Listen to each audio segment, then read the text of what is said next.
सभी विद्यार्थी साथियों को शुभ प्रभात। मैं डॉक्टर मनीष मिश्र, के.एम. अग्रवाल कॉलेज, कल्याण, महाराष्ट्र से। मध्यकालीन काव्य जब हम पढ़ते हैं तो एक नाम बड़ी प्रमुखता से आता है, वो है बिहारी का। सतसैया के दोहरे जो नाविक के तीर, देखन में छोटे लगत घाव करत गंभीर। तो बिहारी के बारे में ये बात अक्सर कही जाती है कि छोटे छोटे पदों में उसके माध्यम से उन्होंने गागर में सागर भरने का काम किया।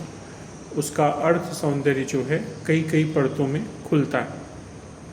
विशेष तौर पे जब वो नायिका के सौंदर्य का वर्णन करते हैं या राधा का नाम उल्लेख करते हुए कान्हा और राधा की प्रीति का उदाहरण देते हुए उनकी भक्ति पर बातें भी करते हैं। तो आज मैंने सोचा कि बिहारी के कुछ पदों के माध्यम से हम उनके काव्य सौंदर्य को समझने का प्रयास करेंगे, और जो कि यहाँ बच्चों को पाठ्यक्रम में भी लगाया गया है।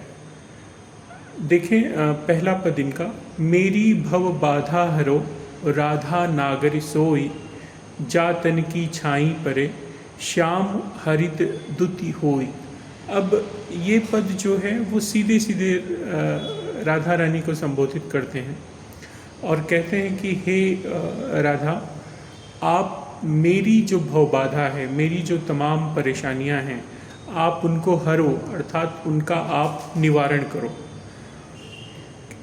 और आप ये निवारण कर सकती हैं, या ये निवारण सिर्फ आप ही कर सकती हैं। क्यों? क्योंकि आपका प्रभाव कितना है, तो उसको समझाते हुए कहते हैं कि जा तन की छाई परे श्याम हरित दुति होई, कि जिनके तन की, जिनके शरीर की छाया पड़ने मात्र से जो श्याम हैं, अर्थात भगवान श्री कृष्ण हैं, वो हरित हो जाते हैं। मतलब हरा रंग आप जानते हैं प्रेम का प्रतीक होता है, जो सौंदर्य से भर जाते हैं, जो प्रसन्नता से भर जाते हैं, उल्लास से भर जाते हैं। तो ऐसी कृपावान राधा, ऐसी प्रभावशाली राधा के अंदर वो पूरी शक्ति है कि वो मेरी भव बाधाओं को हरें और मेरी जो तमाम परेशानियां हैं उससे मुझे निजात दिलाएं। इसीलिए वो कहते हैं कि मेरी भव बाधा हरो राधा नागरी सोई, जा तन की छाई परे श्याम हरित दुति होई। तो कहीं न कहीं वे राधा रानी के प्रभाव की बात करते हैं, उनके प्रति अपने समर्पण की भी बात करते हैं, और उनके प्रति अपने प्रेम और भक्ति का भी इजहार करते हैं। तो ये बिहारी का पहला जो है दोहा है, और अक्सर जो है ये पद जो है पाठ्यक्रमों में लगा रहता है और बच्चों को इसकी व्याख्या करने के लिए आता है। तो बहुत सहज सरल तरीके से राधा रानी के प्रति अपनी भक्ति जो है वो इस तरह समर्पित करते हैं। दूसरा पद देखें, जो कि शुद्ध श्रृंगार का पद है। जो नायिका है वो कुछ कह तो नहीं रही है, लेकिन उसकी जो आँखें हैं, वाचाल आँखें हैं, चंचल आँखें हैं, उन आँखों से वो क्या क्या कह दे रही है, उसका एक सुंदर वर्णन उन्होंने यहाँ पे किया है। एक एक शब्द पे ध्यान दीजिए कि कहत अर्थात कह रही है, नटत नट रही है, रीझत रिझा रही है, खींचत खींच रही है, गुस्सा भी कर रही है, मिलत मिल भी रही है, खिलत और खिल भी रही है, और लजियात और शर्मा भी रही है। तो ये सारी भाव भंगिमाएँ नायिका जो है बिना एक शब्द बोले अपने आँखों के माध्यम से ही, आँखों के इशारों के माध्यम से ही वो जो है कर ले रही है। तो कहत नटत रीझत खिजत मिलत खिलत लजियात, भरे भवन में करत हैं नैनन हुई सब बात।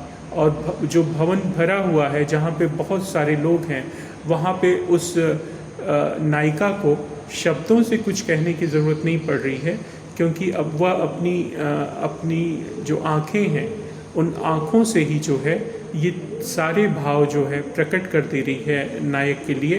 तो यहाँ पे नायिका की आँखों की चंचलता और किस तरह उन आँखों के माध्यम से वो तरह तरह के भाव नायक के प्रति व्यक्त करके संवाद कर ले रही है, उसका एक बहुत ही सुंदर वर्णन बिहारी यहाँ पे करते हैं।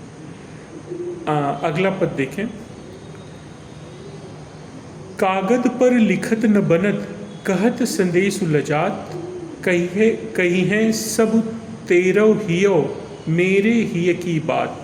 यहाँ पे भी नायिका की दुविधा को व्यक्त कर रहे हैं कि कागद पर लिखत न बनत, कागज पर कुछ लिखा नहीं जा रहा है, कैसे लिखा जाए वो समझ में नहीं आ रहा है, क्योंकि हृदय में बहुत सारे भाव हैं।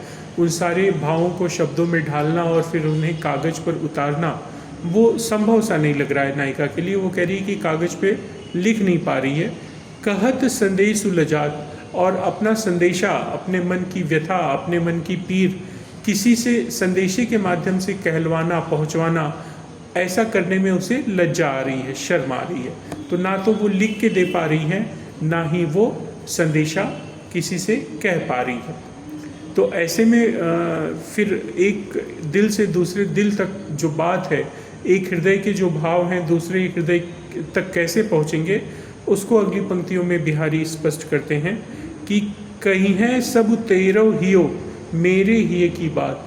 कहते हैं कि मेरे हृदय में जो कुछ भाव हैं वो सब किसी और को कहने की ज़रूरत नहीं है। तुम्हारा जो हृदय है, तुम्हारा जो दिल है, वही मेरे दिल का हाल तुम्हें सुना देगा, मुझे कुछ कहने की ज़रूरत नहीं है। तो जहाँ पे प्रेम का प्रांजल स्वरूप होता है, जहाँ एक दूसरे के प्रति समर्पण होता है, वहाँ पे कुछ लिखे हुए या किसी के कुछ कहने की ज़रूरत नहीं होती। वहाँ पे हृदय एक दूसरे से इस तरह जुड़े होते हैं कि विरह में एक हृदय की व्यथा को दूसरा हृदय जो प्रेमी हृदय है वो सहजता से उसका अनुमान लगा लेता है। इसी तरह एक और पद है, आप देखें। या अनुरागी चित्त की गति समुझे नहीं कोई, ज्यों ज्यों बूढ़े श्याम रंग, त्यों त्यों उज्ज्वल होय। तो ये बहुत सुंदर और उनकी प्रचलित पंक्तियां हैं कि या अनुरागी चित्त की, अनुराग से भरे हुए चित्त या हृदय की गति को कोई समझ नहीं पाया। गति मतलब उसकी स्थिति को कोई समझ नहीं पाता। जिस हृदय में प्रेम भरा हुआ है उसकी स्थिति को कोई समझ नहीं पाया। कैसे, आगे देखें। ज्यों ज्यों बूढ़े श्याम रंग, त्यों त्यों उज्ज्वल होय। यहाँ पे वे श्याम अर्थात भगवान श्री कृष्ण के प्रति अपनी भक्ति व्यक्त कर रहे हैं कि ज्यों ज्यों बूढ़े श्याम रंग, त्यों त्यों उज्ज्वल होय। अब श्याम रंग हम जानते हैं, श्याम रंग जो है उज्ज्वल या सफ़ेद का विपरीत है। लेकिन जिस हृदय में अनुराग है, प्रेम है, वो श्याम के रंग में जितना डूबता जाता है वह हृदय उतना ही उज्ज्वल और उतना ही प्रांजल और पवित्र होता जाता है। कहने का मतलब ईश्वर के नामस्मरण में, ईश्वर की भक्ति में हम जितना लीन होते जाते हैं, हमारी आत्मा उतनी ही शुद्ध होती जाती है। हम प्रांजलता और पवित्रता की राह पर निकल लेते हैं। तो ये अनुराग, ईश्वर के प्रति अनुराग का प्रतिफल है कि आप ईश्वर के प्रति जितना अधिक अनुरागी रहेंगे उसका परिणाम उतना ही सकारात्मक होगा। और दो रंगों के माध्यम से, श्याम रंग और उज्ज्वलता या प्रांजलता के माध्यम से इसे उन्होंने व्यक्त किया। तो इस तरह और भी पद हैं, लेकिन यहाँ YouTube पे मुझे लगता है कि थोड़ी समय की सीमा में अगर हम लोग छोटे छोटे वीडियो बनाएं तो बच्चों को के लिए ज़्यादा अच्छा होगा।